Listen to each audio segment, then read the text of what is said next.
On an ordinary summer morning in Oregon, 19-year-old Brooke Wilberger vanished in broad daylight. What happened to her would terrify an entire community, and it would take years, and another victim hundreds of miles away, before anyone knew the truth.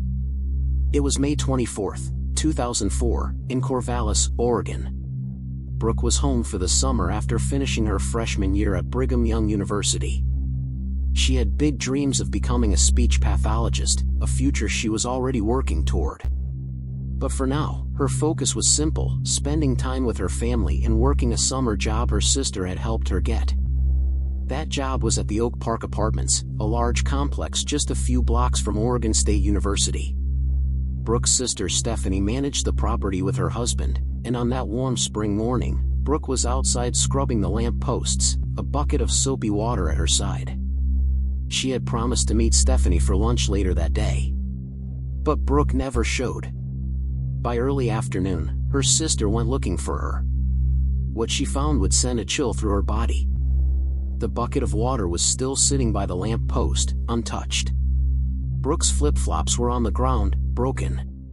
One strap was torn completely out, and the soles showed muddy skid marks, as if she had fought to stay where she was. But Brooke was gone.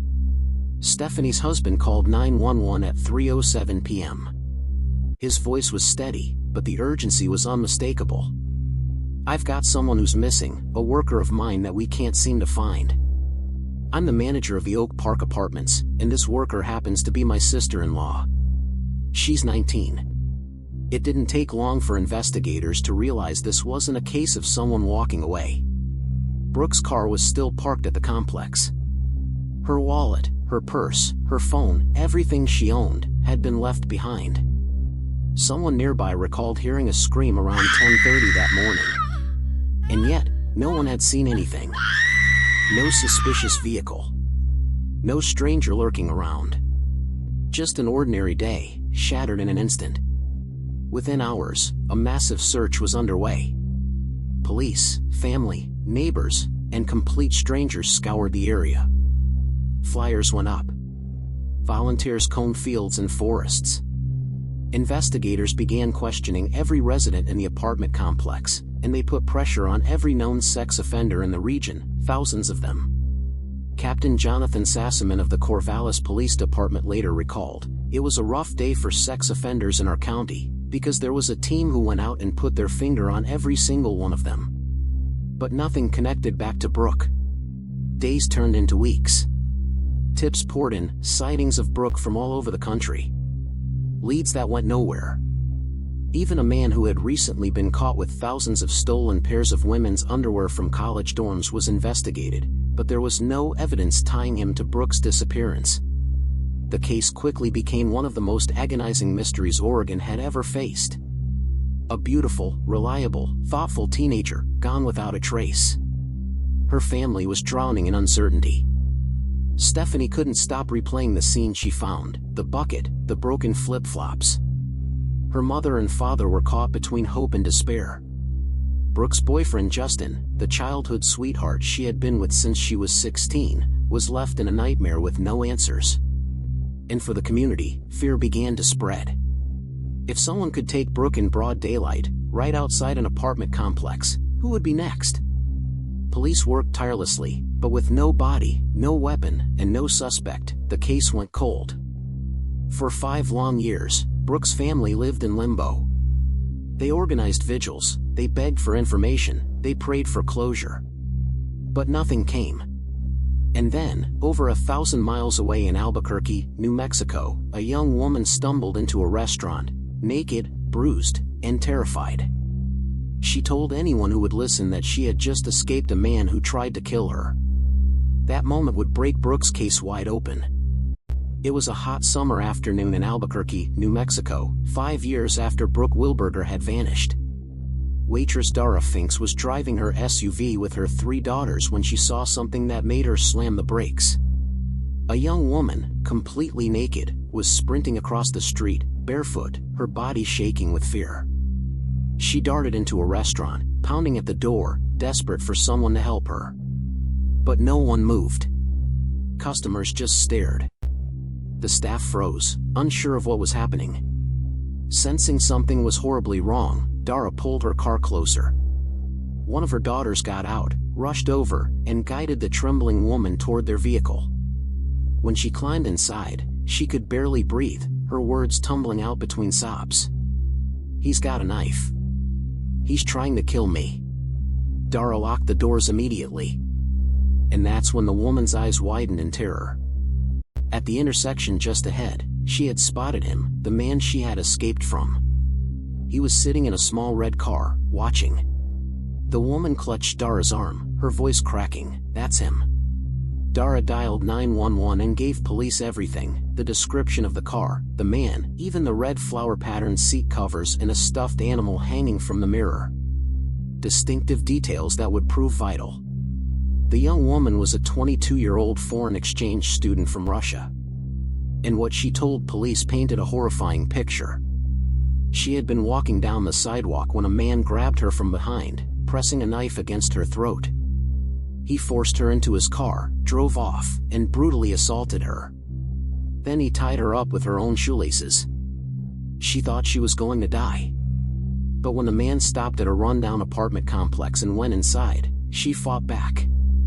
Somehow, she managed to loosen the laces, rip free, and bolt into the street. It was her only chance, and she took it. Police swarmed the area. With the details Dara had provided, they tracked down the car. The man behind the wheel was Joel Courtney. Courtney was 38 years old, a married father of 3. To neighbors, he seemed ordinary enough. But beneath the surface, his life was anything but. Investigators charged him with kidnapping, sexual assault, and aggravated battery. But as they dug deeper, one unsettling truth became clear: men like Courtney don't usually start committing violent crimes at nearly 40.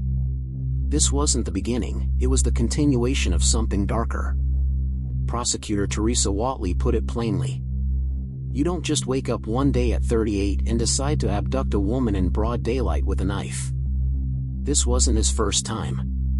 The more they learned about him, the more disturbing his past became. Courtney's wife had filed a restraining order against him just months earlier, accusing him of choking her. His sister came forward with stories of abuse from when they were children. He had been in and out of juvenile detention for sexual assaults, drugs, even dabbling in Satanism. He was intelligent, reportedly with a genius-level IQ, but that intelligence seemed twisted, warped into something predatory. Investigators began combing through his history. And when one detective mentioned that Courtney had once lived in Oregon, something clicked.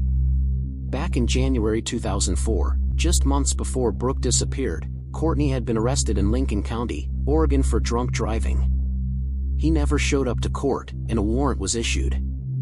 Now, with the New Mexico assault in front of them, detectives reached out to Oregon authorities. They began to wonder, could this man, sitting in jail in Albuquerque, be tied to another unsolved case? That's when they learned about Brooke Wilberger. A young woman, 19 years old, abducted in broad daylight from an apartment complex. No body. No suspect. No answers for years. The similarities were impossible to ignore. A predator with a history of violence. A man who had lived in Oregon at the exact time Brooke disappeared. In a case that had gone cold for far too long. When they checked Courtney's cell phone records, the evidence began to line up. On the morning of May 24, 2004, the day Brooke vanished, his phone had pinged cell towers in Corvallis, Oregon. Exactly where Brooke had been last seen. Detectives also discovered that Courtney had been driving a work van at the time. When they tracked it down, their suspicions were confirmed. Inside the van, investigators found Brooke's DNA, mixed with Courtney's. It was the breakthrough they had been waiting for. After 5 years of pain and uncertainty, Brooke's family finally had a name. Joel Courtney. The man who had taken their daughter, their sister, their friend. But even then, closure felt far away. Because while they had Brooke's killer, they still didn't have Brooke. Her body was still missing. The months dragged into years, and Brooke Wilberger's name became etched into the collective memory of her hometown. Posters weathered by rain still clung stubbornly to telephone poles. The local news never stopped running updates, even when there was nothing new to say. Her family refused to let her story fade, holding vigils, lighting candles, and keeping her face alive in the eyes of a community that was desperate for answers. But behind the scenes, detectives had very little to hold on to. No fingerprints. No solid DNA. Witnesses recalled only fragments, bits and pieces that painted the image of a man but never his name. He was described as disheveled, wearing dark clothing, lurking near the apartments. Some thought he had been watching the complex for days. But who was he? And where had he gone? For Brooke's parents, the silence was torture. Her sisters spoke about her in the present tense, as though speaking her into existence might somehow bring her home. "She's out there," one of them insisted during an interview. "She's alive, and we're going to find her." But deep down, doubt gnawed at everyone's resolve. It wasn't until 2 years later that something strange happened, something that shifted the case from a haunting unknown into a horrifying reality. Hundreds of miles away, in New Mexico, another young woman disappeared under disturbingly similar circumstances. It was almost as if Brooke's abductor had resurfaced, his appetite for control and violence pushing him to strike again. This time, however, he slipped.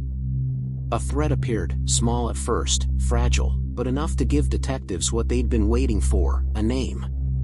His name was Joel Courtney. To the public, he was practically invisible. A drifter. A man who blended in and vanished just as easily. But to investigators, once his name surfaced, the puzzle pieces began to connect. Courtney had been in Oregon at the time of Brooke's disappearance. His movements matched the timeline. His criminal record painted him as volatile and dangerous. The more they dug, the darker the picture became. Joel Courtney wasn't just a man who acted on impulse, he was a predator, someone who thrived in the shadows, someone who seemed to believe that he could take what he wanted and leave nothing behind. When detectives confronted him, he denied everything, his calm demeanor masking the storm beneath. But investigators pressed on. They searched his past, questioned people he had known, and slowly, chillingly, the truth about Brooke's final moments began to emerge. Courtney had been circling Oak Park Apartments that morning. He had seen Brooke, young and bright, going about her work. And in that instant, he made a choice that would shatter countless lives. He forced her into his vehicle and drove her away, into a nightmare that only he understood. Even as the details surfaced, Courtney remained cold, unfeeling, almost smug. To him, Brooke was not a girl with a family, dreams, and a future, she was just another victim. When the final revelations came, they were almost too much for the family to bear. Brooke had been held, assaulted, and ultimately killed. Her body had been disposed of in a place where Courtney thought no one would ever find her. The truth was devastating. But for the family, there was something even more haunting than the crime itself, the idea that Brooke's last moments were filled with fear, that she had faced a darkness so cruel and calculated. Joel Courtney was arrested, tried, and ultimately sentenced. He would never walk free again. But even in prison, his name carried a weight. He wasn't just another criminal, he was the man who had stolen a daughter, a sister, a friend, and left behind a silence that could never be filled. For Brooke's family, justice was a word that rang hollow. Nothing could bring her back. Nothing could undo the years of torment, the sleepless nights, the endless waiting for an answer that, when it finally came, only deepened the pain. And yet, her story became a warning, a reminder of the darkness that can live behind ordinary faces, of how fragile life can be when fate collides with evil. To this day, the name Brooke Wilberger lingers like a ghost in the places she once lived, her absence a wound that never fully healed. But perhaps the most chilling part of this story is not just what Joel Courtney did, but how easily he might have kept doing it, had he not slipped, had he not left just enough behind for investigators to piece his crimes together. Because predators like him don't stop. They don't wake up one day and decide to live peacefully. They hunt. They wait. And when the opportunity comes, they strike. And that is the true horror of Brooke's story, not just her tragic death, but the reminder of how easily evil can walk among us, unseen, until it decides to reveal itself.